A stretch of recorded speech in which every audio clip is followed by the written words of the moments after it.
इस्लाम की मान्यता है कि जब मृत्यु के बाद किसी को कब्र में लिटा दिया जाता है तो दो फरिश्ते आते हैं उसके कर्मों का हिसाब मांगने।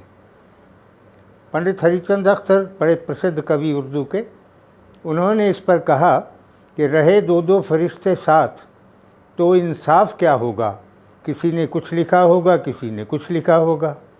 अब इसी तरह अगर आप ये मानते हैं कि ईश्वर बार बार अवतार धारण करके धरती पर आता है तो फिर आप यही बात कर रहे हैं जो अख्तर ने बताई है।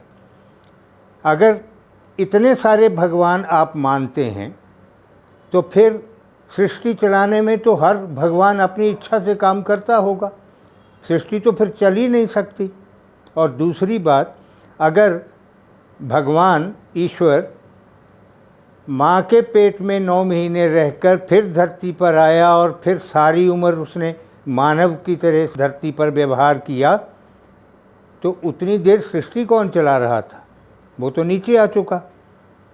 तो ईश्वर ने जब कहा यदा यदा हि धर्मस्य ग्लानिर्भवति भारत, तो उसने कहा था कि मैं हर युग में धर्म की स्थापना देखता हूँ, स्थापना करना चाहता हूँ। इसलिए वो अपनी शक्तियाँ किसी न किसी व्यक्ति को दे देता है जिसको धर्म की पुनर्स्थापना करनी होती है।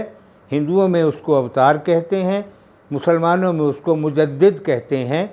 ये धर्म की स्थापना को आते हैं, तो इनको भगवान नहीं माना जा सकता, ईश्वर नहीं माना जा सकता। और अगर अनेक ईश्वर हम मानते हैं तो फिर हम वेदों का जो हमारा आदेश है एको ब्रह्म द्वितीया नास्ति, उसकी नफ़ी कर रहे हैं, उसको मना कर रहे हैं मानने से। इस पर विचार कीजिए।